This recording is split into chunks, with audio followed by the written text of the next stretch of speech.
Okay, so hope you can see my screen and hear me well.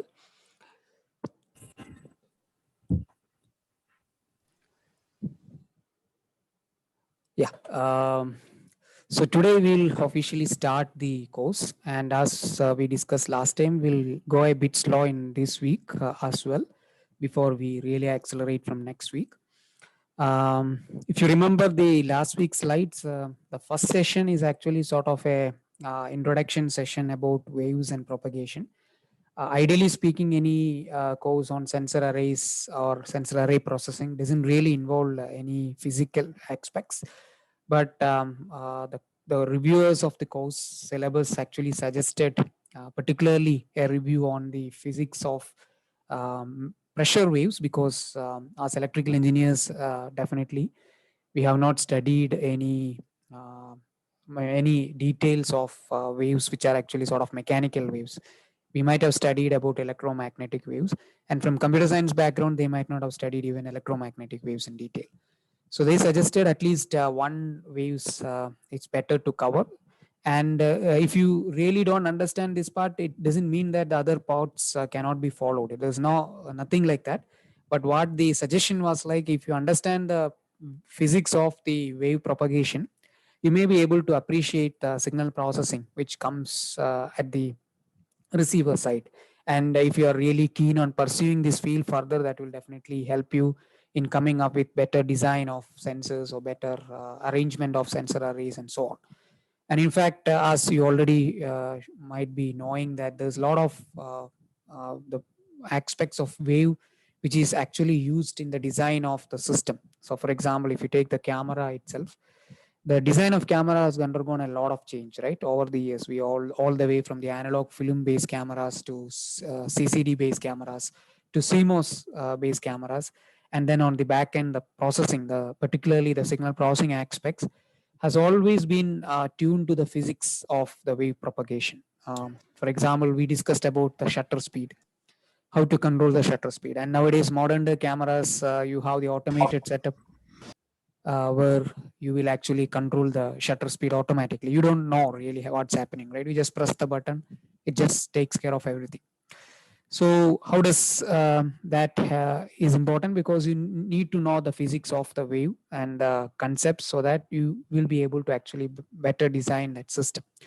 So just want to drive home the point that sometimes we get a feel that I should only know about the if you are coming from electronics interest, you will be thinking that only the knowledge of the sensor design or antenna design or transducer design is good enough for me. And if you're coming from signal processing or image processing background, you feel that okay, let the signal comes and I will take care of it. And then the other side, there's a lot of physicist things that okay, physics part we are fine, we derive the theory aspect of it, and that's good enough.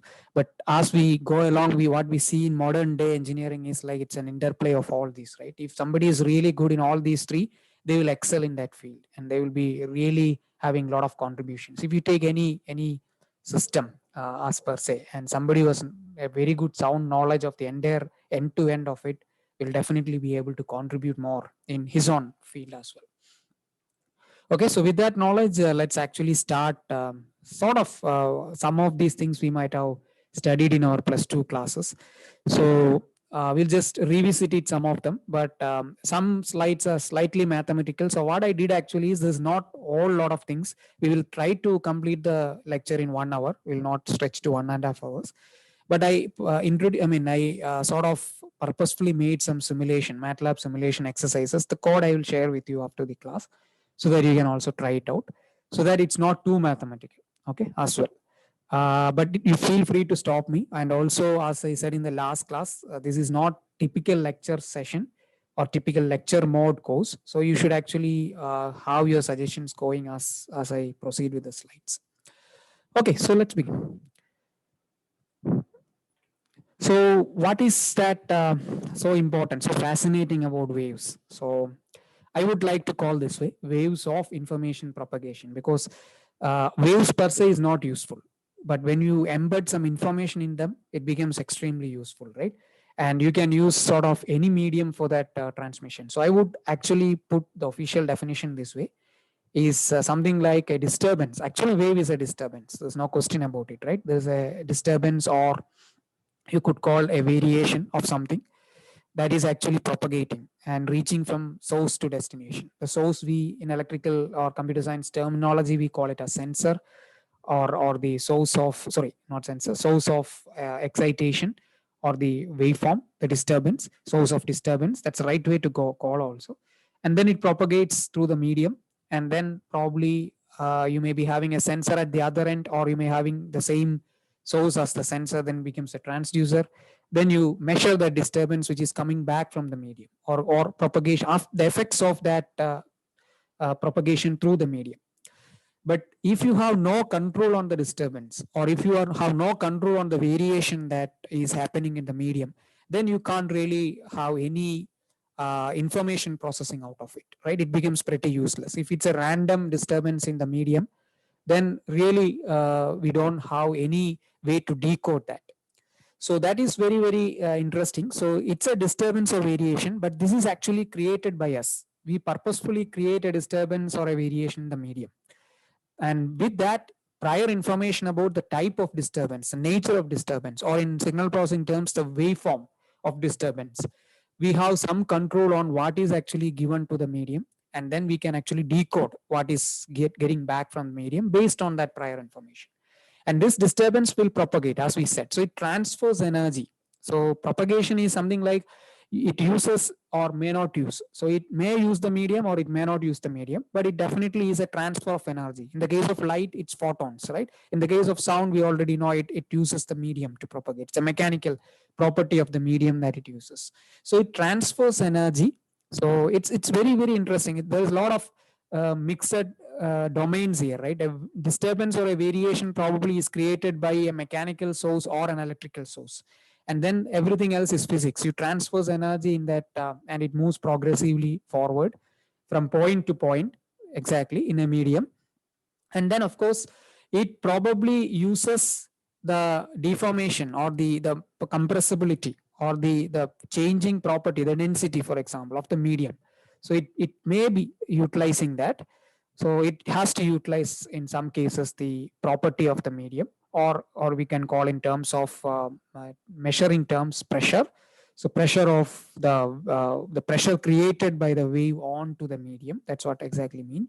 Or it need not require the medium, like in the case of electric or electromagnetic waves. The entire electromagnetic spectrum we call the speed in terms of vacuum, right? The speed of light or speed of electromagnetic waves in vacuum. So it doesn't need a medium. Another example, temperature. We generally don't consider it as a wave because the propagation is so fast that you really don't feel like it's a wave propagation. But some people call heat waves, right? We have that literal name, and it's accurate because, and if you see the equation, we will not visit that, but if you see the equation after the class, you can go back and see the heat equation. You will see that the time instant is like the fraction of a second, or milliseconds or nanoseconds or whatever you want. It just spreads like so fast. Unlike a sound wave, it will take some time from source to the destination. So to summarize this slide, this is sort of the abstract definition of waves and the importance of it. But for us, it essentially means that for imaging per se, I want to create a disturbance in the medium that I want to image. Okay. So for example, we discussed that in the last class. In the case of a camera, if we have enough light, that means sun is the source, and sun is giving enough disturbance in the medium, right? If sun is not there, or if lighting is not there, some source of light is not there, then obviously we have to come up with some way to trigger that source, some way to trigger that disturbance. And the flash in our camera does that for us, right? And we also talked about low light imaging. There we may have to use some other like infrared imaging, right? Then we have to excite that infrared source, create that disturbance, create that waveform in the medium, and then obviously we measure that amount of disturbance which is created in the medium. So for imaging per se, everything remains same. It's all about that source which creates a wave and that propagates in the medium. And that is why we have this particular module where we study about the waves, how we can mathematically represent the waves, how we can simulate the waves using MATLAB or Python, so that we can study in more detail about how the propagation happens and how the information is progressing, or all that aspects, right? So let's move forward and see, can we mathematically define a wave so that we can actually use it for simulations and so on, and also have a sound understanding. So I would like to put a point here, a generic point, which is applicable to not just this course. And I always tell my research scholars in that perspective also. Sometimes we get irritated by the amount of max in a paper or in a textbook.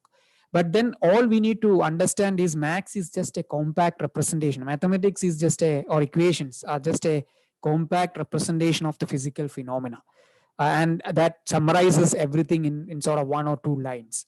But if you want to really understand that thing, you need to actually take that mathematical equation, implement that in a simulation setup, or do some experiments to mimic that mathematical equation.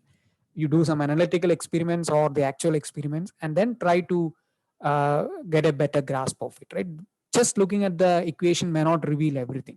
So, but that also what we are planning to do in this lecture also. We'll start with the mathematical definition, and then we will take it to the MATLAB environment and then play with that. Okay. Okay, so moving on. Yeah, one more thing. This particular reference is pretty useful. I would suggest you to actually have a look at this. There's a lot of interesting demos in there, and I just took some of them in our course also. So let's start with that. So we will not discuss about electromagnetic waves or temperature or heat waves in this class. We will just take one example, which is pressure waves. The reason for that I already explained. Uh, we already electrical engineers already know something about electromagnetic waves, and computer science people doesn't know about both. So I thought we'll start with something which both people have not investigated, right? So we'll start with pressure waves, but the concepts are more or less similar in all types of waves, so you can readily use it into the other with some minimal changes. Okay, so sound, unlike electromagnetic waves, in fact the entire electromagnetic spectrum, unlike that, it requires a medium to propagate. So it is a mechanical wave, it's not an electromagnetic wave, so it uses the medium. So if the medium doesn't help it to propagate, that means it won't propagate, it will just become stagnant. Vacuum, sound won't propagate, right? We all know that. And then we also know the reason why in the case of a lightning and thunderstorm, why lightning comes fast, I mean the first and then sound later, right? There's a delay. So all this exactly attribute to the same factor, that the sound requires the medium to propagate. Or you might have even noticed that in some cases a mosque or a temple plays a loudspeaker, and in some cases you feel that the sound is coming faster, and some cases it becomes slower. Particularly you will notice that in Palakkad with the heavy wind around, right? Because it needs air to propagate, and depending on the pressure in the air, it just changes, and you feel like sometimes it's very crystal clear, sometimes you are not able to hear that. So keep in mind that sound always requires that. And then it becomes more interesting. So I have some interesting demos here which will make it very, very clear, and very interesting concepts which I would like to sort of crisply convey here. Okay, so a picture is worth 1,000 words, right? So this actually shows that. So what essentially happening here is I created a disturbance. We really don't know where I created disturbance. So that is interesting. So let's assume that I created the disturbance here at the extreme left, something like a push, and then I just leave it to the medium to really, here I am doing it continuously. So if it is just one push, it will just propagate from left to right and stop. But here I'm just continuously pushing from the left side. So the source is sort of continuous. So disturbance is sort of continuous. And then you can see actually the wave, the black arrow clearly shows. That's why I suggest you to go and see this person's website. It's just amazing. He just uses Mathematica tool to simulate all these. So you can actually simulate the same in MATLAB or Python. There's no magic there. I will leave the equations to you and also give you some examples. So you can easily replicate that if you want. Okay, so coming back to this, so this is something known as longitudinal wave. So we will come back to that in a moment, and I want you to actually explain why it is known as longitudinal wave. And before that, let's actually see something which is very interesting. So wave actually is propagating from left to right. If you just closely follow the black arrow here, you can see that it's just continuously coming from left and moving towards right. And it has creating some pressure within the medium. So you can see that compression and the rarefaction. So rarefaction means expansion. Compression means the particles are compressed. So you can easily see that. Now, the most interesting aspect is the particle. So if you just closely observe one particle, you can see that it is not moving from left to right. It is actually moving slightly from left to right, but it comes back to its equilibrium position. So before the start of the disturbance, or before the start of the wave propagation, there is some equilibrium position for the wave, right? And when you create the disturbance into this medium, what essentially happens is the medium is perturbed. So the particle also will start along with the wave, whatever wave or disturbance that you're putting into the medium, and it just goes back and forth and around its equilibrium position. So that you can actually see, if I plot the locus of this particular particle, you can see that it is going up and down, or sorry, left and right in sort of a periodic fashion. So very, very important point to notice here. I think that's where a lot of people make mistake. When we put a disturbance into the medium in the form of a wave, the wave is actually propagating. The energy is actually propagating, not the particle. Particle will remain around its equilibrium position. Only the waveform is propagating. And that's very beautiful, right? The very beautiful concept. And that's very important. Suppose a particle was propagating, then we would not have any imaging technique to play with. Since the wave is propagating, the particle remains there, you can actually sort of get a reflection, an image of the medium, right? Back. Okay, so very, very important point, notice that. And now another interesting aspect is, this is not the only way I can actually make the particle oscillate or make the particle vibrate. There is another way to go about it. Okay, this is known as transverse wave, or in ultrasound terminology, people call it as shear wave. Okay, and the interesting concept here actually is, again here the wave is going from left to right.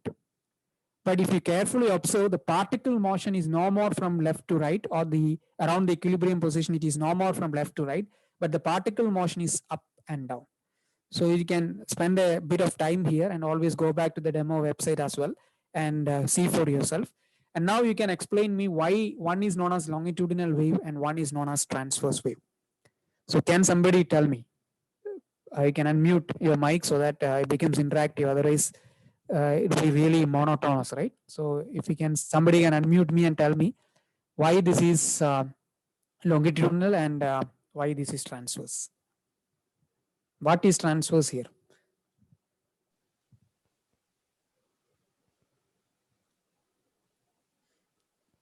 Yeah, any one of you can actually unmute. Longitudinal wave, the particle motion is perpendicular to the direction of propagation of the wave in transverse, whereas it is the same direction for longitudinal waves. Yeah, I think, yeah, Sakila and I think Anubhav also mentioned the same. So it's very easy because, and if I had actually told you, you would not have actually easily understood what I was telling, right? So one picture, two pictures definitely conveyed that. So if you see here, the motion of the particle or the oscillation or the vibration of the particle is same direction or is in the same way as the wave propagation. That is why it is longitudinal wave. And in this case, it is the particle motion is basically up and down, whereas the wave motion is from left to right. So it's orthogonal, 90 degrees to each other, and that's why it's called transverse. So very simple. And if you think that these are the only two possible ways, no, you will be fascinated to see something which we often see, very, very often see. If I start the next video, you will immediately click that. So that's it, water wave. You're seeing that many, many times. You might have thrown a stone onto the water and observed this. But have you ever thought that the vibration of the particle is in something like this? It's something like a circular motion. So if I follow the locus of the particle, if I plot that over time and in space, you will see that it will be actually rotating in the form of a circle. So people call it as water waves itself. Okay, so this is another category. Very, very interesting concept. And in fact, we will not be using any of these, but I just thought we'll let you know also there are other aspects also.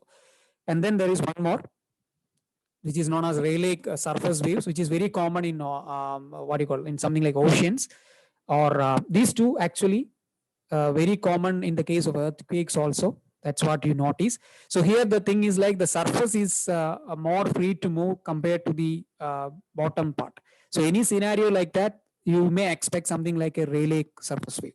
And if you plot the locus, if you see the propagation the particle propagation over time and space, what you see is an ellipse. So here you see a circle, here you see an ellipse, here you see it's from left to right and even periodic. So this will be sort of 1D, right? It will be left to right. And then here you'll see up and down. So basically it's very interesting. So just to take home the point that we see from here is we can, so what is so important here? The so important aspect is like it is all in the transducer or all in the source. So you can create that disturbance, the type of disturbance into the medium, and the medium, if it supports, it will just follow you. Whatever disturbance you're putting into the medium, it just follows you. So very, very interesting concept. And now let's actually move on. I hope there are no questions here or any comments, add-on comments here, any observations that you're seeing, or anything that interesting that you want to convey here. Otherwise, I'll move on to the next slide.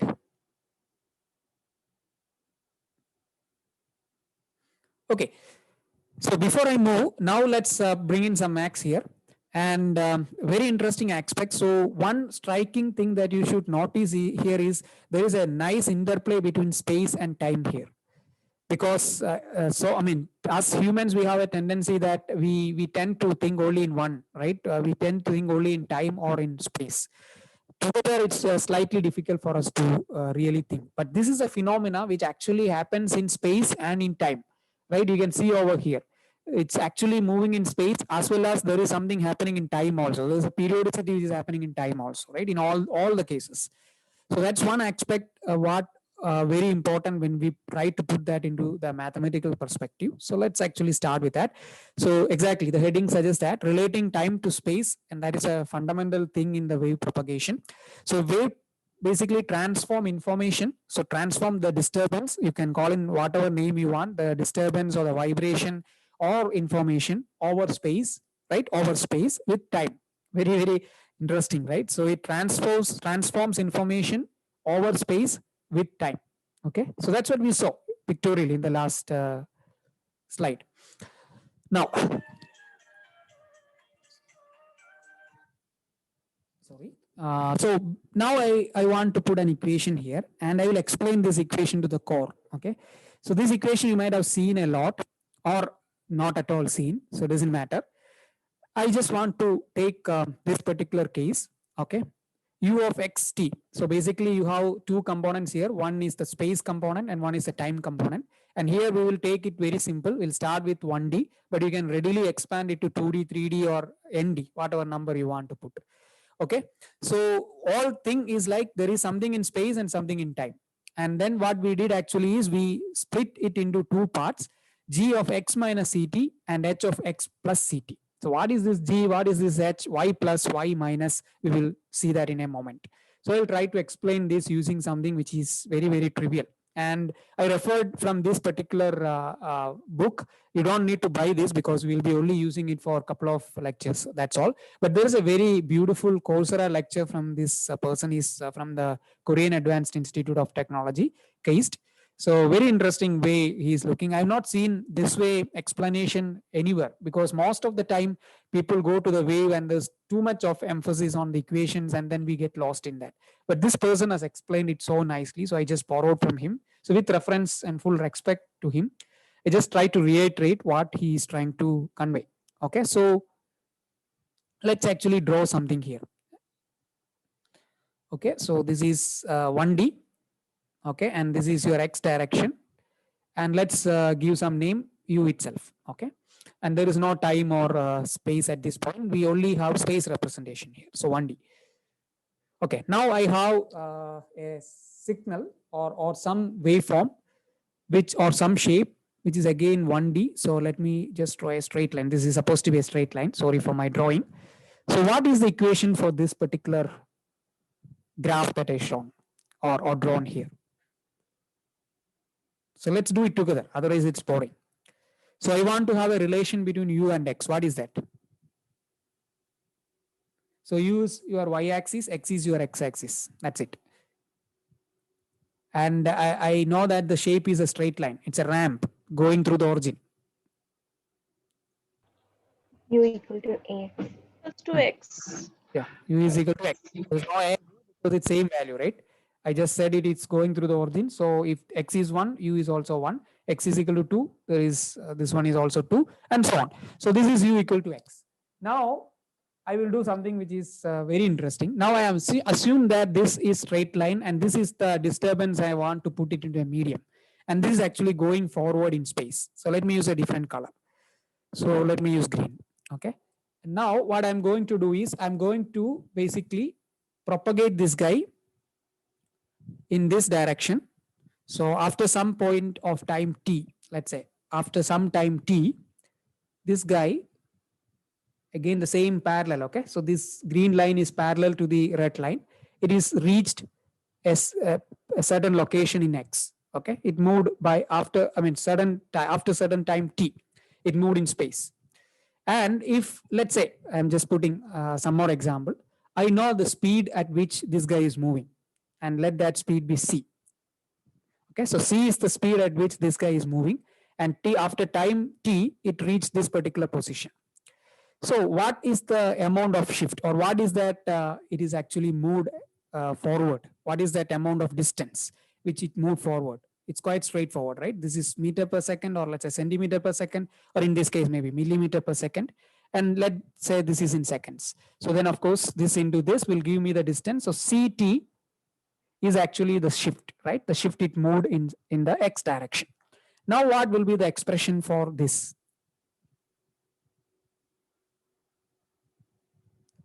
Can somebody tell me?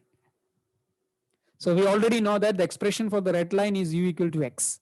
What about this? The new relation. Minus CT. Sorry? U equals to x minus CT. Yeah, very good. So basically what it essentially means is this particular, if I'm assuming this is a moving body, it moved a distance of c into t, and after time t, it reached a position c into t. And if I do that in terms of equation, it becomes u equal to x minus ct, right? And then, I mean, if you are somebody coming from the line, this is like the intercept, right? This. So if you go back to the equation of a line, it is y is equal to mx plus c. The same thing. M is 1 here because the slope is 1, and x plus the intercept is nothing but this minus ct. So if you're coming from the geometry perspective, you will arrive at the same equation. But if you come from the wave perspective that we're discussing now, you also come at the same expression. So it's very simple. And now what is interesting actually is if t is changing, c let's assume to be constant. So for example, in the speed of sound in air is somewhere around 343 meter per second. It is more or less calibrated value. Around this, it will be remaining stationary. Obviously, depending on whether the air is pure air or polluted air or temperature is something else, depending on that, there will be some slight variation. But overall, this will be the speed of sound.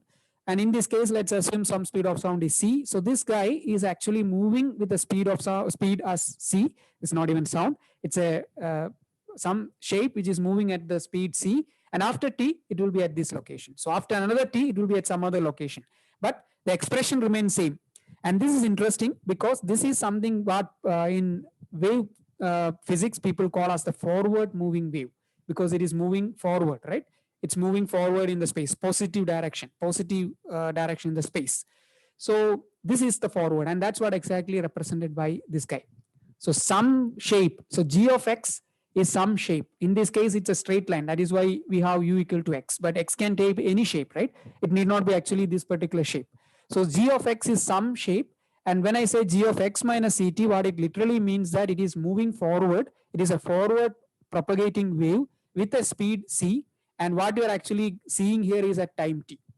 So this is a forward. Then what about this? This is nothing but the backward. So the same red can actually shift in the other direction. It can go in this direction, the same thing. Then it becomes x plus ct. So there is all this equation says. And if I would have used this equation straightforward, you would not have, I mean, we would not have got that intuition, right? So the basic expression for a 1D wave is very simple. And this is it. And it just says that g and h are, I mean, you can have the same actually. You need not have g and h. You can have g and then x of plus or minus ct. That's it. If we have something at the origin and it is propagating from left towards left or towards right, you can actually comprehensively represent it. So what I'm saying is actually you don't need to have to If it is the same shape propagating, you can just say xt is equal to g of x plus or minus ct. That's it, right? It's the same thing, which is propagating to the left and propagating to the right. So the literal meaning of this is just simple as that. So it comprehensively represents the relation between the time and the space, right? I think you all understood, I hope, what I'm trying to convey. And I have an illustration here with a different shape, not this. So let's say this is the shape of the wave at in terms of x and at time t equal to 0. And after some t, so time t equal to t, it moved or it propagated in the forward direction. Then it becomes g of x minus ct. And then that is ct, you already know that. And then similarly in the other direction, it becomes g of x plus et. So this is the fundamental expression, which actually I felt like a bit complicated in many of the textbooks, but it's very beautifully explained in this particular textbook. Okay, now with this understanding, let's actually take some more interesting example. So any shape I said, right? So g of x is something which you're defining the shape of your wave over space, right? You can also define your shape of the wave in time also. That is also fine. So that is beautifully encapsulated in this particular expression. But let's stick to space. So I'm actually trying to create some waveform, in this case sawtooth, or it can be a straight ramp as we saw in the previous example. And now let's actually take the most loved example, right? Everyone will actually love sine waves most of the time. Okay, so so in the last graph in the previous slide, the CT value is it's supposed to be at the left end, right? Is that graph marked correct? sorry, can you repeat it? The CT value is marked towards the right end of the sawtooth, right? But it should be at the left end, shouldn't it be? You're saying this one? No, the third one. This one is Third correct, but the third one, yeah, it should be at the left end. CT should be marked at the left end, and the sawtooth should cross the y-axis. Correct. Yeah. But this is arbitrary, right? So I just took an example. So Okay. yeah, if you compare these two, yes, whatever you're saying is correct. Okay, sorry. So what I'm actually saying is some amount of t. This t is a variable, right? So it's some value of t. You are correct. I think it's very good observation. So what you're saying actually is, if I take this amount, this CT, then it would not have moved this much, right? It will be something like, let's Yes, say. sir. So It will be crossing the yeah, y-axis. it will be just coming here. It will be coming, and I mean this will be the result, right? Because this moved by CT. So from this position, it moved by CT. Yes, sir. Yes, sir. Correct. Yeah, good observation. Okay, but this is generic, so you can actually assume some amount of time. So all thing that we want to convey here is we can represent the forward as well as backward propagation beautifully using this symbol expression, right, in max. Now, okay, so I just put some title so that you know what is the relevance of the slide, but we'll come to that through the explanation. Okay, so at this point, you don't read the title. You just assume that you don't know. Okay, so let's move on. So now let's consider, as I said, instead of this ramp or sine, sawtooth, let's put something which we always love. We always love to play with sine waves for some reason. Can somebody tell me what is one reason that people always love sines and cosines? That should be a practical reason why people always love sines and cosines. It has a single frequency. That is not a practical reason. Yeah, it's a single frequency, correct, but that's not a practical reason, as you said. But there is something which is very interesting property: sines and cosines. Two is fluctuating between -1 and +1. Yeah, that is a property, but then you can have square also, sawtooth also. All signals can be represented using sine and cos. Yeah, voice got broken. Can you be louder, Narayana? So all signals can be represented using sine and cos. So That is going back to the Fourier theorem you're saying, but not exactly that. But we always love sine waves, sines and cosines. Sir, because we use these waves to carry information. That can be actually need not be sine wave, right? We do have, I think if you come from communication theory, you might have heard about coded excitation, where you will use, I think military radios, for example, they use lot of codes because they don't want others to actually tweak their, and even our Wi-Fi, for example, has a lot of codes. So it need not be perfect sine wave. And in fact, we will not send single tones anyway. We will actually have a bandwidth, right? It's not a single frequency. It will be a band of frequencies that we send. So it's not single sine or cosine. It's a band. But good thoughts. It's fine. I mean, this is all discussion. I just want to drive home, and slight off also, slight deviation also is not part of the course anyway. But I thought we'll have some deviations like this so that we'll appreciate the importance of something. So what happens if I differentiate the sign or integrate the sign? Will the shape change? No, we'll get a cos, it will be still sinusoidal. Yeah, the shape will remain same. Of course, the phase shift will be there, but the phase, the pattern will remain same, right? The waveform shape will remain same. There's no change. So if I do, because integration of sine is cosine and in differentiation of sine is also cosine. So shape remains same. Obviously, the starting phase is different. That is fine.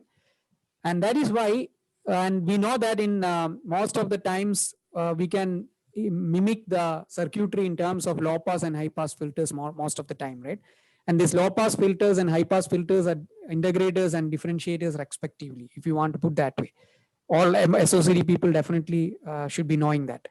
So if I pass the sine wave through that, it's really not going to affect in the waveform shape, waveform pattern. So most of the time we take this so that those uncertainties which comes with the circuitry are avoided, and we will actually concentrate on the pattern, the wave. If you're interested in the pattern, it's not really changed a lot.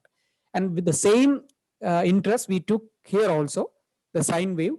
And one important point I want to actually say here is, I can write a mathematical expression, something like sine, the same line with the g of xt, right? We the last slide we used this expression.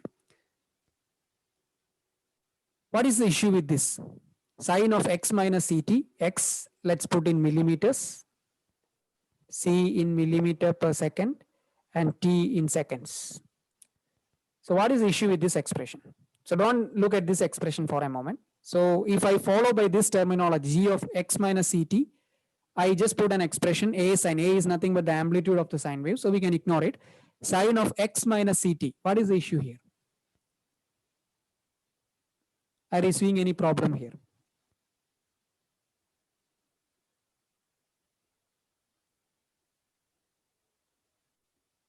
Like it will be radians. Exactly. Very good. Very good. So, because if I tell directly this expression, you will not think. Okay. So this is wrong because x is in millimeter, c into t is also in millimeter, and you can't really put a sign, right? Signs are defined for what? For radians, right? Or degrees. It is an angular measurement should go inside. And that is why what we do is we multiply this guy by a term k, so that this loses out on that unit of millimeter. So now you should be knowing what is the unit of k. We will come to that. But this guy, so k is multiplied so that this entire term goes to angle. Okay, so it will be radians or degrees, whatever it is, some angular measurement. So that is why this expression is something like this. If I directly put this expression, you would be thinking, what is this k? Why you need a k? Now you should know the physical intuition behind that. Because sine or cosine, the expression takes only angular values, right? It should be some theta. So to put that, x is millimeter and ct is also millimeter. To convert that to angle, we multiply it by a term k. We will come to that, what is k, just in a moment, be patient, by the definition itself. So I just multiply by k so that this entire thing will become something which is measurable in angle or something which is measurable in radians. Okay, so let me just erase this thing and let's go forward a bit. Okay, so now what I'm trying to say is our wave, the disturbance or the vibration is nothing but a sinusoid, okay, a sine wave, okay, and we are trying to put this way, and if I multiply the same expression, okay, so k I just put inside the bracket, so kx minus kct. And now if you carefully observe this, okay, we will come to this in a moment. Just observe this, kc into t, okay, so t is in seconds and kc should be something which is actually in radians per second, right? So that radians per second into, so k, let's take that term out because it looks a bit crowded. So kc into t. So this is seconds. So this thing has to be actually radians or degrees per second into second. right? Then only this will work. So what essentially means is Kc is nothing but some angular frequency. So that is the meaning of it. So you just consider this term. So from this expression, I can immediately reflect that Kc should be an angular frequency, because then only the entire thing will work.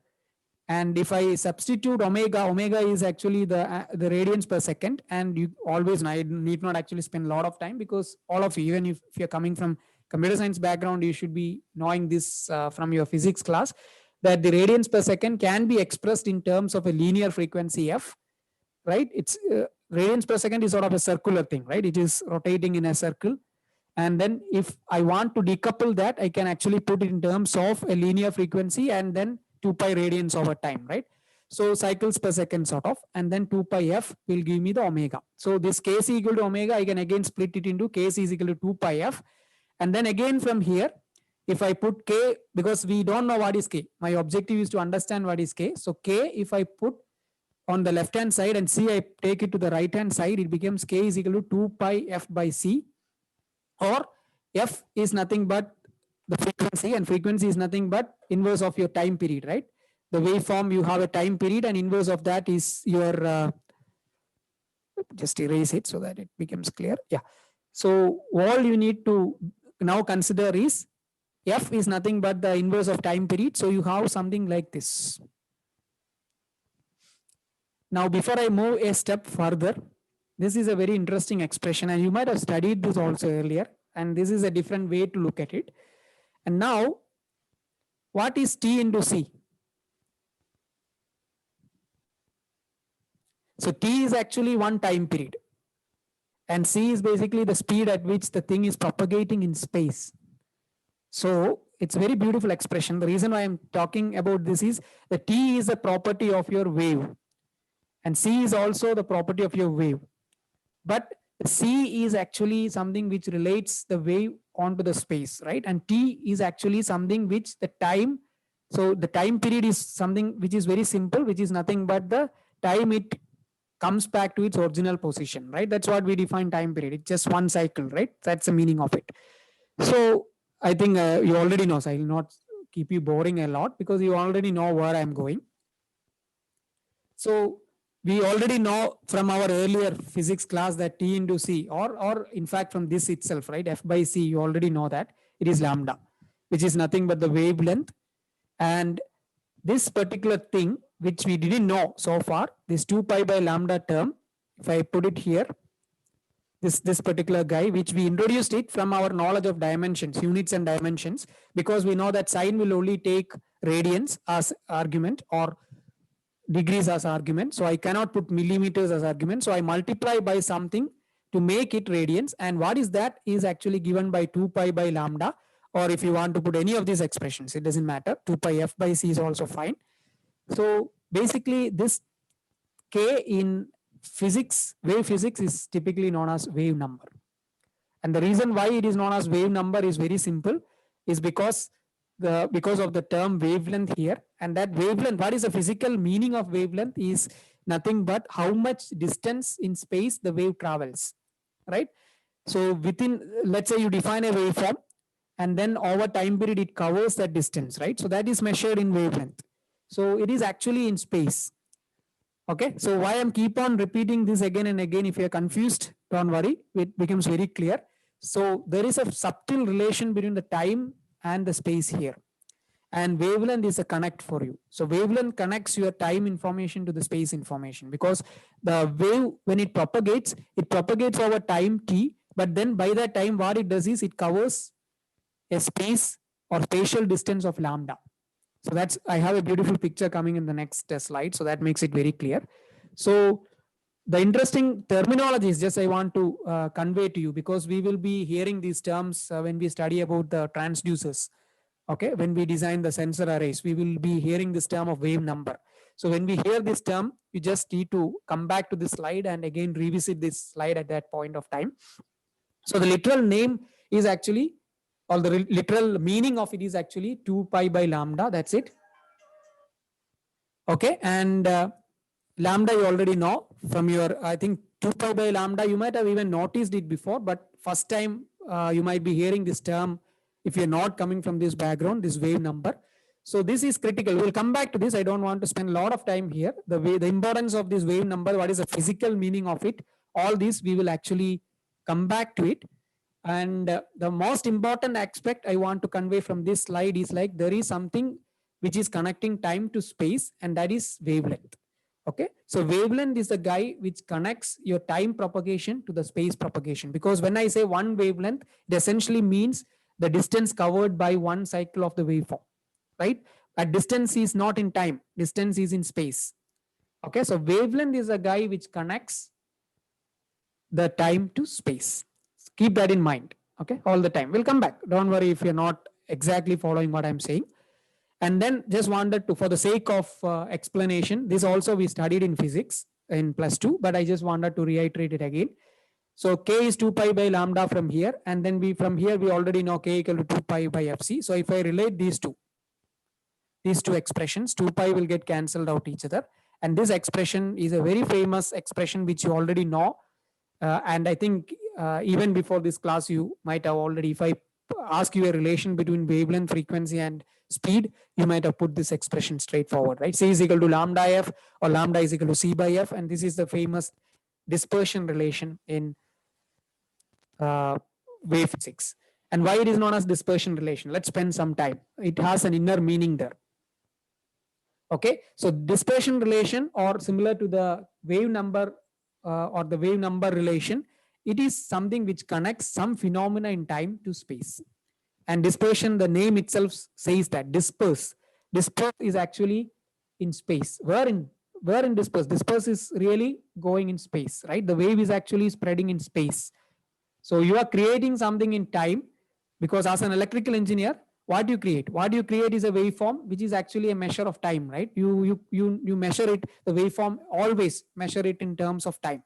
And then what you do is you use your sensor or antenna to disperse that in space. You send that waveform over space, and you already know from this that the time period will determine the wavelength, right? And that wavelength is a coverage of your waveform in space. So how much you cover in space. That's very important to note.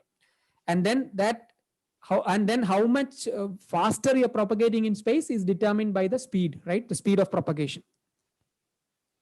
Okay, so I hope I'm not confusing you by going into too much details, but overall, I just wanted to take from this slide only one important aspect, which is there is a subtle relation between time and space.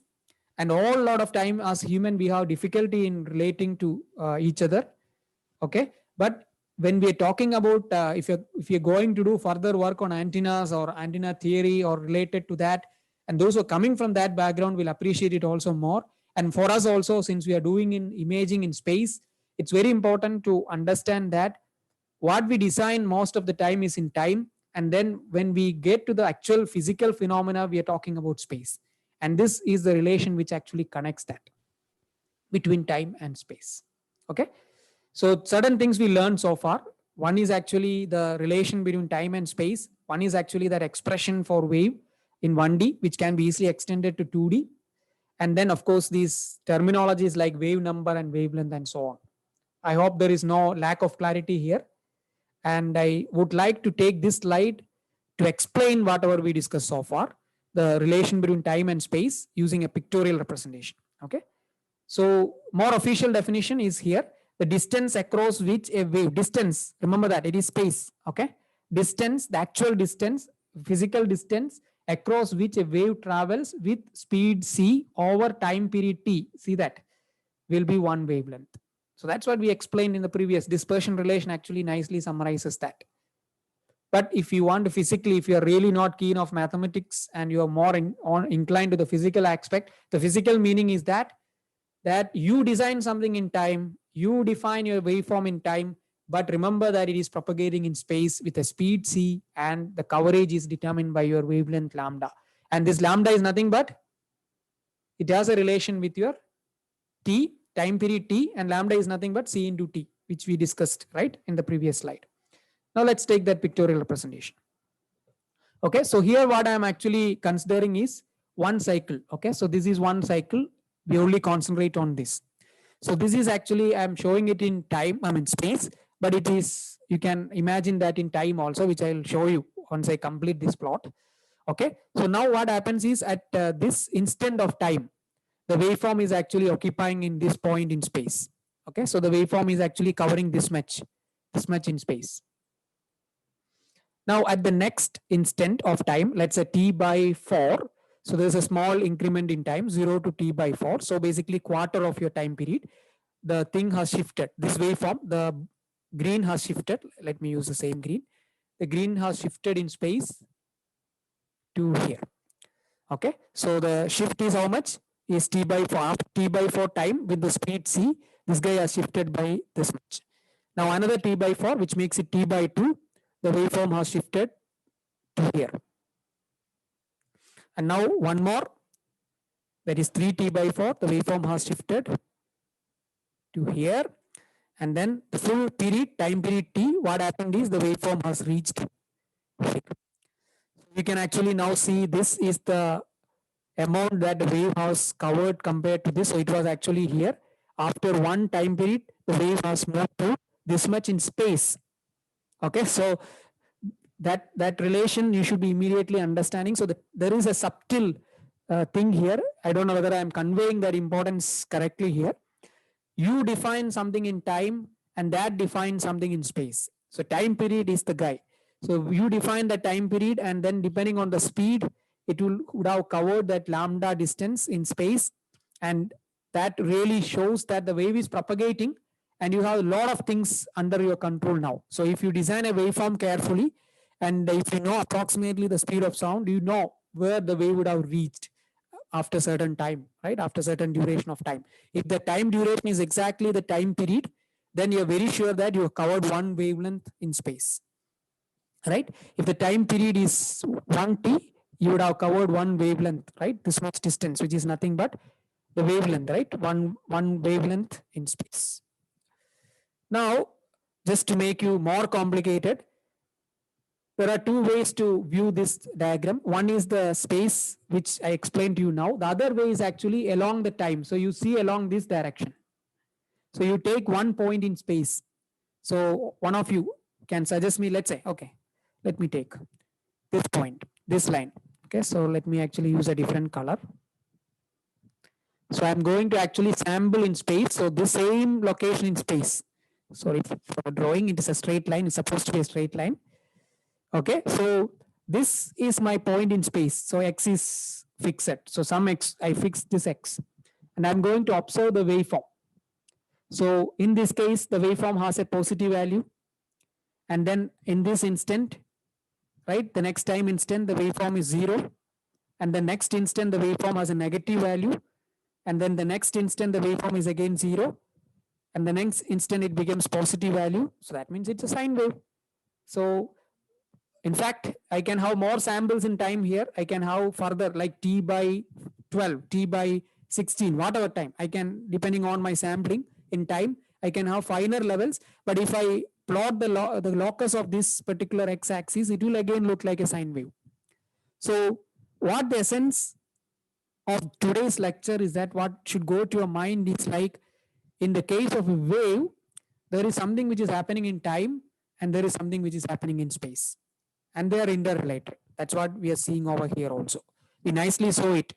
So here it's a sine wave and this is continuous, right? It's continuously coming. That is why you see that it is like moving throughout, but that need not happen. So through the MATLAB example, I will show you a couple of examples where you can define your shape. It can be anything. Okay, whatever waveform you want to have, you can have a shape, but you can see that there are certain things that you can predict. That is the importance of all these mathematical equations, right? You can actually predict what is going to happen. So after a time t by 4, I know the exact location of the wave in space. After a time t, I know the exact location. After a time 2 times capital T, I know where the waveform will be in space. So that's exactly what we are actually trying to convey here through this pictorial example. Okay, so before, I think one more thing and then we will end today's lecture part, because I don't want to put too many things into your mind if it's complicating you. But it should be very simple, not very difficult part to understand what I'm trying to convey. And now for us, one important aspect actually is as I said, always we want to simulate something, right? So simulating this straightforward is not that easy. So one way actually we typically do is you define the X grid. So you define a value range for X, you define a value range for T, and then you try to put so many values in this expression, and then you come up with the plots, for example. But that's not very easy. The conventional way, or the standard way that we try to sort of understand this equation, is to disturb this equation. When I say disturb this equation is, I will say subtle changes. If I see what happens for a delta X change, what happens for a delta T change, and that's what leads to. So we are not going to derive, because that's not the objective of this course also, because we just need to understand certain concepts. And one concept that is very important for you to understand is this particular expression. Both are same. Okay, so what we did actually is very, very simple. We took 2 times derivative of this particular expression. That's all. When we say 2 times derivative, I'll explain to you in physical terms what exactly it means, because we are going to code this expression in MATLAB, and then we will try to see how does this particular wave behaves based on the value of u. Okay, so u is something I didn't define also what is u so far, right? We will define that in the next class. Let's actually just take it for granted there is something, some amplitude variation. So, but in the context of sound, for example, it has a physical meaning. So we'll come to that later. Okay, so this is a very famous equation. This is known as the wave equation, and is one of the top equations that changed the world. If you search for the top 10 equations which changed the world, including something like Maxwell's equations, for example, or the Newton's laws, those equations, for example. So this is one of those equations which changed the world, because the entire setup of acoustics, for example, or the wave propagation, for example, is heavily simulated or based upon this particular equation. So you may not be knowing the physical significance of this equation yet until I explain what we are going to use this equation for. Okay, so let's understand what is it saying. Okay, so both are same. So let's actually concentrate on this alone. The only difference is this is in terms of x square here and t square here. This is a reverse. That's the only thing. Why I'm preferring this equation is because this is very easy to be expanded to 2D, 3D, etc. Okay, so let's try to understand what it is saying. So this is second order differential of the amplitude, okay, of the wave. Let's put that way, over time. So with respect to time, so we already know that wave is not confined to time alone. Wave is something which relates time to space. That was the whole effort in the last few slides.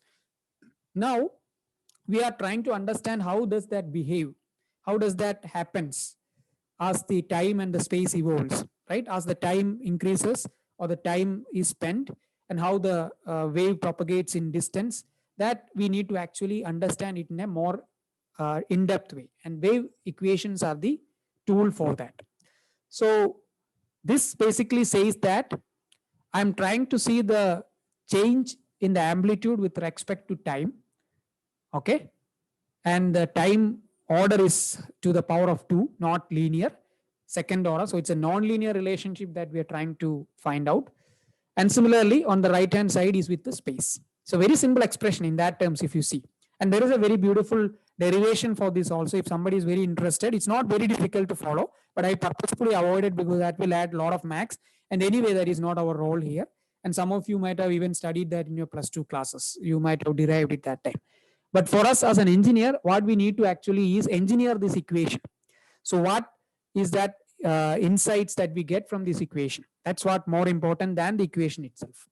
So as I said, this equation gives you that insights of the relationship between the time and space aspects of the wave. So u is something which is related to the wave. C is something which is related to the wave, right? Because c is the speed of the wave. And of course, it relates to the medium also, but it is a property of the wave. And then with respect to time and with respect to x, how is it related? So we are going to implement this and see for ourselves, how is it going to happen? And then of course, we can't do this direct implementation because we are working in digital world, and this is more of analog equation, a continuous equation. So we need to discretize this. So how do you discretize this? Is very simple, right? So this is the discretized version.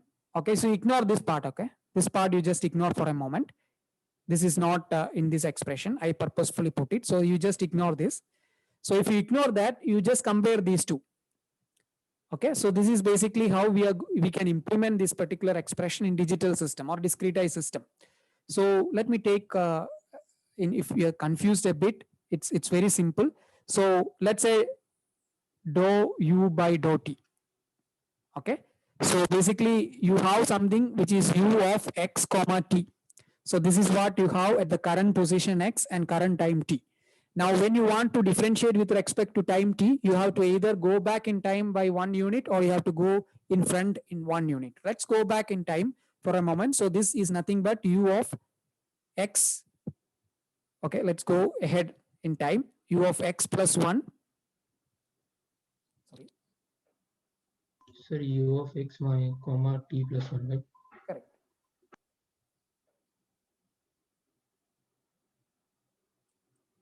So basically, this is u of x because we are differentiating with respect to time. We only are interested in the time change.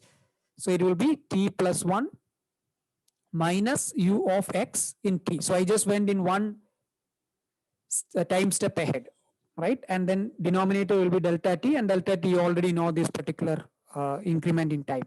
Or you can even put instead of this one, you can put it as delta t also. It doesn't matter. Okay. So 1 minute, something happened with my.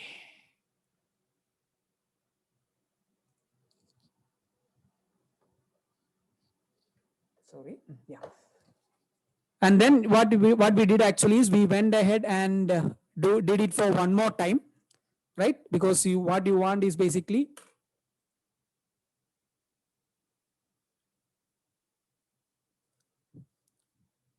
double differentiation. So this will be dou square u by dou t square is taking the derivative of this one more time, right? So this will go back to, so you go one more time ahead. So for the simplicity, I'll put 1 itself here. So x plus t plus 2 minus u of x t plus 1 itself, and then minus u of x t, this guy. So this goes to one step ahead and then minus sign here. So this will be t plus 1, and then this will be minus minus. So it will be plus comma t, and then all divided by delta t into delta t. So it will be delta t square. So you have t plus 2, this guy 2 times. So the final expression will be, so I just want to, why I'm deriving this is sometimes people get confused with this expression. So I want to avoid that confusion. T plus 2 minus 2 times is u, sorry for that, plus u of x comma t, and then all divided by delta t square. So that's it. So this expression is same as this. Only difference is like I changed the interval of time. That's all. This is going from t to t plus 1. This is going from t plus 1 to t plus 2. That's only difference. So both expressions are same. And similarly, you can derive for the position. So why I derived it for 2 reasons. One is, of course, to say that it's quite straightforward. Second is actually to emphasize on something, that what essentially what we are trying to do is we are trying to see the change in time against the change in space or change in the 1D direction, right? Okay. And one more thing before I move and implement this and talk about this guy. One more thing actually is this expression is not restricted to 1D. We have put 1D here, but I can actually even expand this. So this is to any direction you can put. This will be do u square by dou y square if you have the 2D, and if you have 3D you can expand this further to this. So this is actually 3-dimensional wave equation, and that's why I don't prefer this. This is better because it's easy to actually expand the space. Okay, so keep that in mind, but we will stick to 1D because it's much easier for us to visualize. But I encourage you to actually, whenever I give you the MATLAB code, you can actually change it to 2D and then see for yourself what is happening. So coming back to that, all this you already know, but I just purposefully reiterated so that we all are on the same page. And then coming back to what is this? So we are adding something which is here, which is very important. And this is something which is, we call it as the initial value condition. Okay, in the case of equations, we treat it as an initial value condition for, but the physical interpretation of that is actually, we want to induce that disturbance, right? Some initial disturbance should be there in the system. If that is not there, there is nothing going to happen because wave is not created. So this is wave expression definitely, but we need to have an initial value for this u at some point in time and some point in space. So I will show you what is the importance of this in the code. So if we don't have that initial condition, if there is no wave in the system, nothing will happen. So you have to actually at some point in space and some point in time, that is this x and t, you can define wherever, it's completely flexible. You induce that disturbance and then leave it. So it only happens for that particular time and that particular location. And that can be continuous also in space if you want. For example, you have a source which at the same location, it keeps on pumping the wave, right? The wave diagram I was showing you, the longitudinal wave diagram which I was showing in the first few slides, the second slide I think. So there it was continuously going, the wave was continuously going because the disturbance were always there, always created at the left end. It keeps on going. So this is optional, but if it is not there, that means we are not sure there is a disturbance. So this is for our class, our course, this is what the sensor does. The sensor actually puts this guy some disturbance at some location x and time t, and then that disturbance will propagate in the medium, and that is governed by this beautiful expression. As I said, one of the most popular expression, and the continuous version is here. Okay, so through this expression, we can actually clearly see how our disturbance is propagating in time and in space. Okay, so let's quickly go there. Okay, so the same expression, nothing changed, don't worry. What I did is actually this part is extracted out, because if you want to code, you are worried about this particular guy, and then everything else you put it to the right hand side. I hope everyone is following. This is quite straightforward, no magic here. So first we discretized this to this, added a disturbance because this is important. And then what we did actually is, this guy is put on the right hand side, everything else is moved to, sorry, this side is put on the left hand side, everything is moved on to the right hand side. And then you end up in this expression. And there is a very, very interesting thing over here. Okay. I hope the equation is quite straightforward, nothing so magic about it. The same expression, I just rearranged, that's all. And this guy is something which is very, very important, which determines the stability of your simulation or the stability of your understanding. And it is known as Cohen-Friedrichs-Levy number, CFL number. Okay, so if you don't care much about it, don't worry, but the only thing you have to be careful it is some which is very important, which is written here. Okay, so I'm just underlining that the numerical speed, which is the delta x by delta t. Okay, so the delta x by delta t is the numerical speed. Why it's called numerical speed is because the speed at which you are doing your simulation or you are doing your calculation. So that is your numerical speed. Always distance by time is speed. Remember that delta x by delta t is numerical speed. It's because the speed at which you are trying to propagate your equation or trying to propagate your simulation, that should be lower than your actual speed of the expected wave that you are trying to simulate. So basically, if I want to summarize the CFL number, so let me just put it this way so that it's much easier to follow.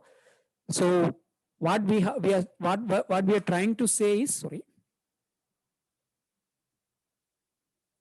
don't worry, the thing will be finishing off and then we'll go to simulation, so you'll understand what I'm talking about.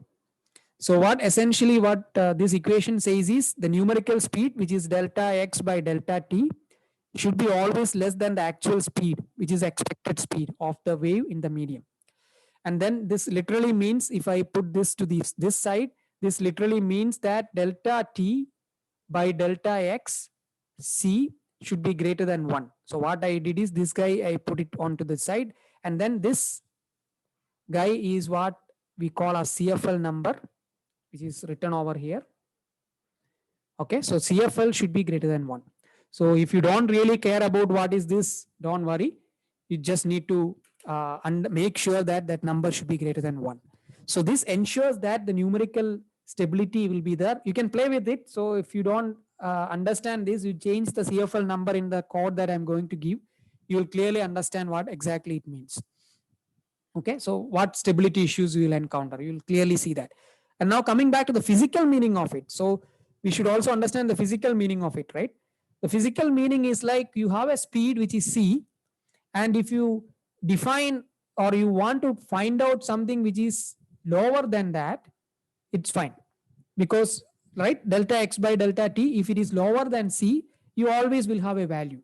But if you are trying to find a delta x by delta t which is greater than your actual speed, you can imagine what will happen, right? Because nothing will come out, because you're trying to find out something which is not existing, because that speed is actually much lower than that. So that is why this is physically also important. At the same time, when you simulate it, it is important to ensure the stability, because otherwise it may give some nans, for example, or infinite values, for example, because the speed is not existing. The speed is, we are trying to sample a speed which is much higher than the actual speed, which is c. Okay, so we are almost there to simulate this expression, this particular expression. So we are going to simulate this as it is without any change.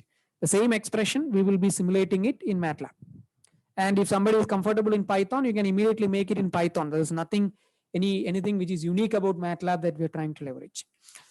Okay, so before we try to simulate this, we want to also introduce one more concept, which is actually the boundary condition. So boundary condition, literally the name suggests that the wave is propagating, and we can't assume that the wave is propagating infinitely in space, right?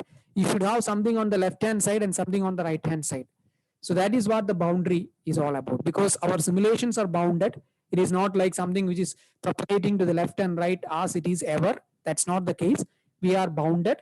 Similarly, I think it makes sense, right? For example, when you have a speaker which is producing a sound and there are walls around, if it's in a room which is bounded by walls, then obviously the wall will react to the wave, right? So there's some influence happening of the wall. And sometimes what you do is, to improve the acoustics in a room, what you do is you design the walls in such a way that it absorbs everything, right? Whatever is coming onto the wall, it absorbs. It will not get bounced off the wall and come back to you, so that the unnecessary echo can be removed, right? All this you are seeing that in theaters we have very good. If the ecosystem in the theater is not good, you will have horrible time inside, right? Because the sound will go, it strike the wall, it comes back to you, and it appears like you're hearing the sound again and again, right? I think it's quite easy way to understand. So similar to that, in simulation also, you need to put boundary conditions so that the waveform will go strike at the boundary. You define your grid, you define your x-axis, okay? You define your time axis, but there should be a boundary. And after that, what happens? You have to define that. So in this case, I'm just introducing two boundary conditions. So this is the same wave equation, nothing changed. Okay, so this is what we are going to implement. Two boundary conditions we are trying to simulate in the MATLAB code. One is the reflecting boundary. That means the entire wave will actually come back as reflected. Okay, so you go and strike the boundary defined by your distance, and from that distance you get it bounced back. Okay, so that's what going to happen. So for that, you just need to put 0, the start and the end. Actually in MATLAB this should be 1, because there is no 0 index in MATLAB. In Python this should be 0. So depending on your use case, you can actually change that. So initial conditions, so the initial part of the boundary and the later part of the boundary, the end, Lx is the length, the final point in space, that also is made to 0, so that everything will come back. And then the other condition is the absorbing boundary, which means nothing will come back. So we'll not go into the details of this, because we will again revisit this particular case at a later stage when we discuss about the sensor design and the entire full simulation aspect. We'll come back to that. So at this point, you take it for granted. You directly have these two boundary conditions, but we are not restricted to these two. There are many other things also. So that's why I don't want to spend a lot of time explaining these two, because we'll introduce that at a later point in time. But at this point, you just understand in this way that two boundary conditions are we are existing. I mean, we are sort of applying on the wave. One is actually reflecting boundary, which means that everything will get reflected, and the other case is absorbing, which means nothing will come back. It just gets absorbed and then signal will die out. So with that, let's quickly move on to the simulation aspect. Okay, so let me open up the MATLAB. I hope you can see my screen.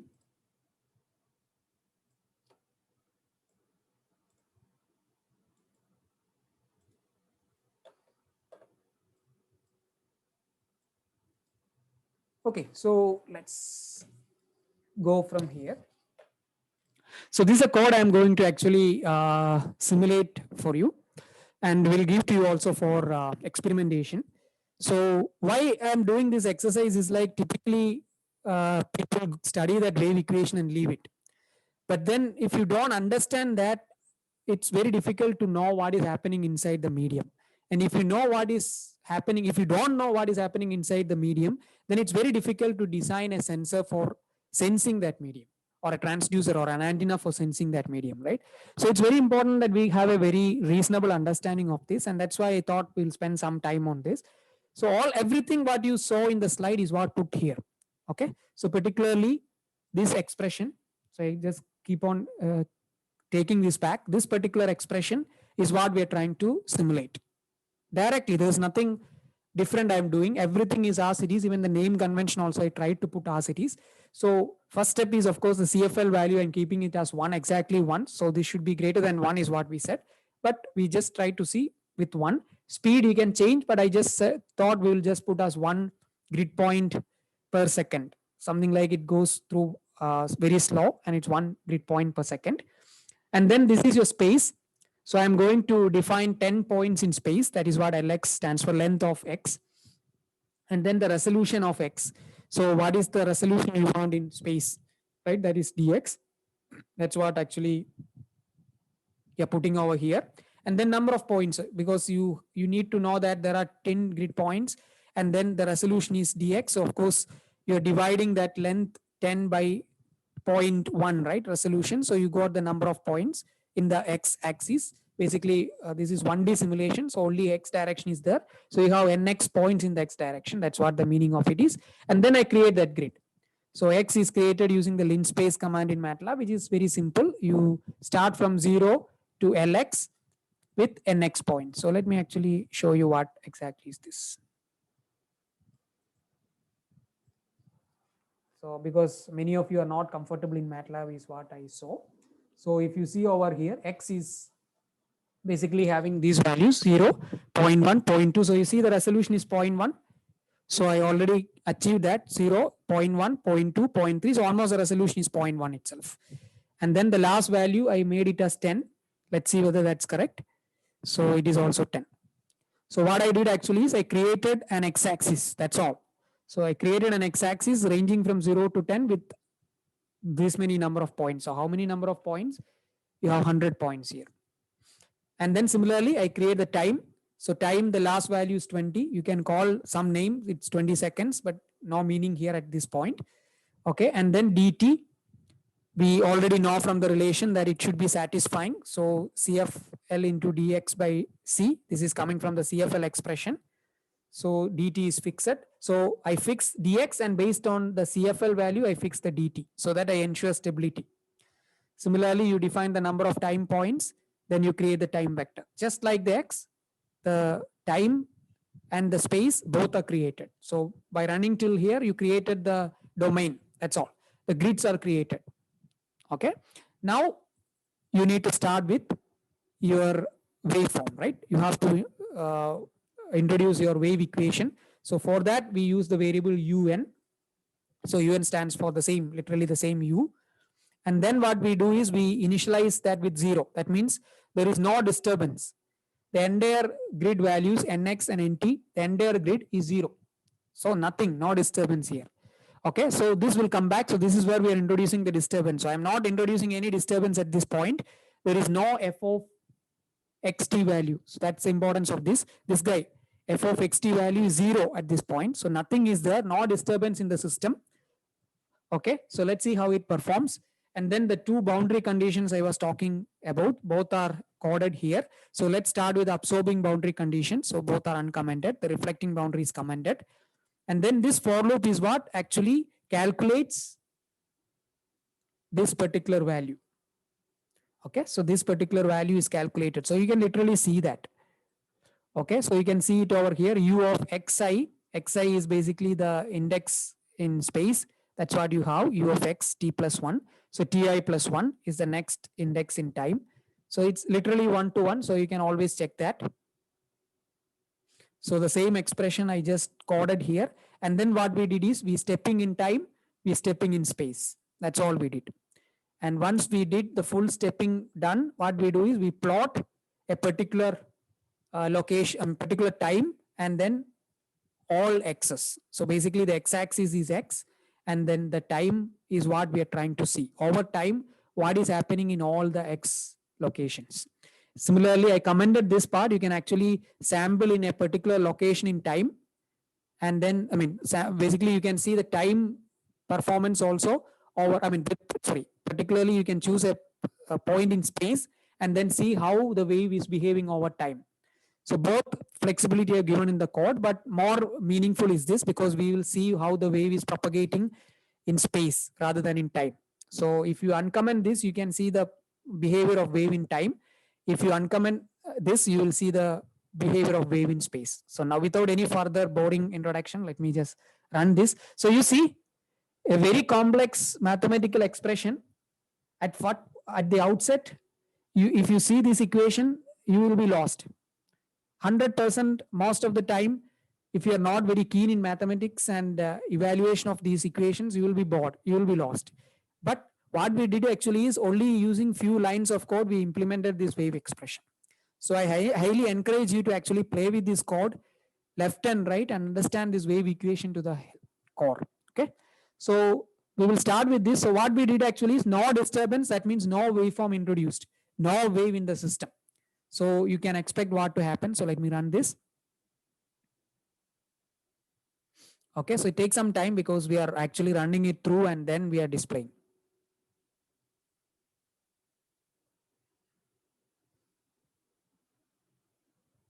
Sorry, the waveform window is here. So nothing will happen. So you can see the time is progressing, but no waveform, no disturbance. So you can see over here 0 to 10 is your X locations. So what you're essentially seeing is the waveform over time in all these space, right? Waveform over time in the space. But here we didn't introduce any disturbance. So you won't see any disturbance. Now let's actually introduce some disturbance. So basically this F term, so I will go back to here. So this particular term, or rather this particular F term, which is again same here, is what we are trying to introduce. So I'm going to introduce a sort of an impulse. Okay, so let me uncomment this.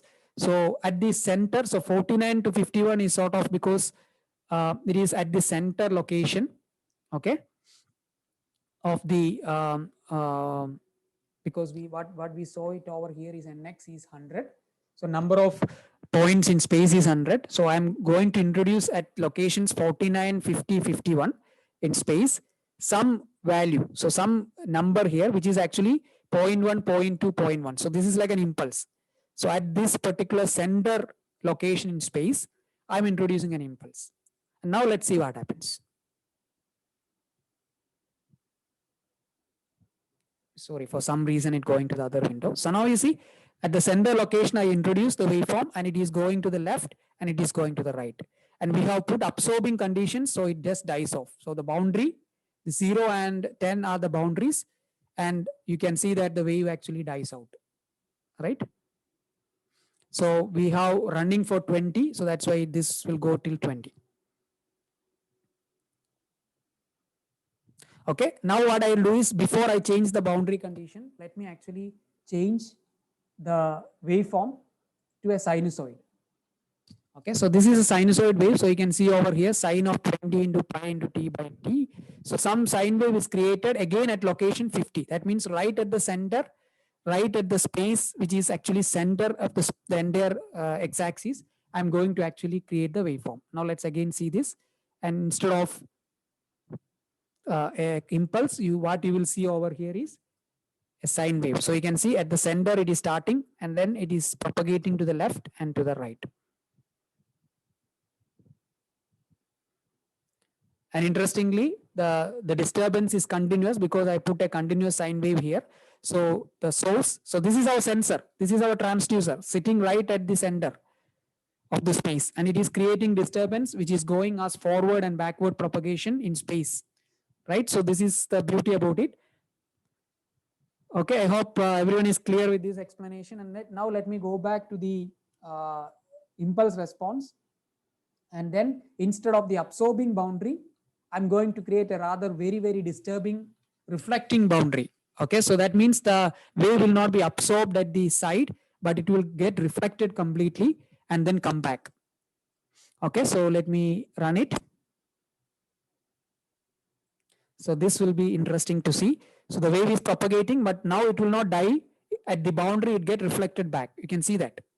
Are you seeing that? It gets inverted. There is a reason why inversion happens. All those things we will study in detail later. But you can see over here, the wave actually even interacts also at the center. So this will just go, keep on going. And then, yeah, time is stopped. So it will stop. Now, if I try to put this for the sine wave excitation, sine wave source, sine wave sensor, or sine wave, so not sensor, sine wave transducer, what happens is rather very disturbing. You will see that. So what happens is the wave will get reflected back, it interact with the upcoming wave because the source is continuously creating wave again and again, right? Now what happened here is exactly what will happen in a room if it doesn't have a system which will absorb the sound. So if in a cinema theater where it doesn't have a very good absorbing system around the wall, this is exactly going to happen. It will just create the interaction between the waveforms and it will just increase amplitude. It will look like lot of echoes here and there and will get complete problem. So what I will give actually is this code to you. You experiment with this and if possible, you expand it to 2D. So in that case, you need to have a mesh grid rather than a single grid. Another thing you can do is you can change the location of the source and experiment with that. Okay, let me actually do that symbol. I didn't try that so far. Okay, maybe not the sine wave, but let's actually keep this one somewhere at the start, 19 to 21. So this is on the left side I'm going to introduce and let's see what happens. So you can see over here, it is starting from here. Instead of center, I put it somewhere at the start.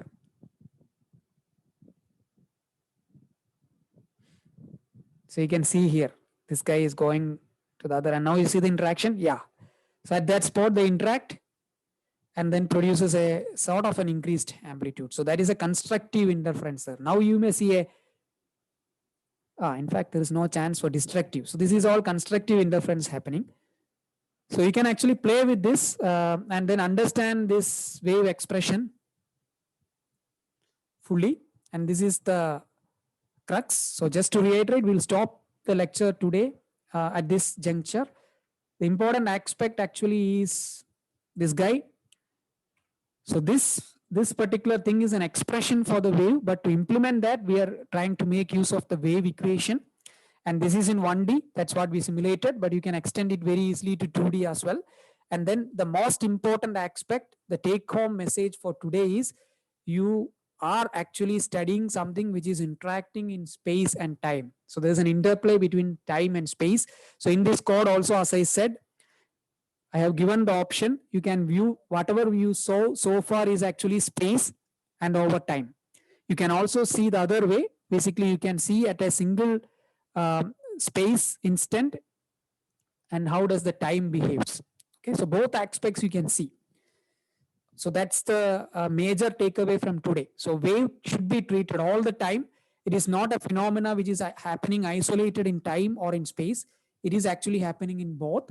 And the expression that helps us in understanding this phenomena in a very, very nice way is this wave equation. And interestingly, we will go to, at a later stage, we will actually try in a more sophisticated simulation environment where you don't need to actually use this wave equation to do that because the software itself at the back end is using this particular expression to simulate that. Okay, so with that I will stop. We can actually discuss, I think the time is also over. So we can actually discuss any questions or any doubts that you have or any difficulty that you are seeing over here. Or any comments or any other queries. So as I said, this particular thing is not mandatory for sensor arrays and imaging. This is really not mandatory because we are not cared about what is happening in the medium when we design a sensor or when we design an array system or an imaging system. But this understanding will help us in designing better sensor, a better transducer or better arrays as we will see that as we study. Some of these things will come there while we study about the design of array. So how will I keep the sensors in an array? All this understanding will help us there. Yeah, so any questions or comments? Otherwise, we will wind up the session for the day and we will meet up next week.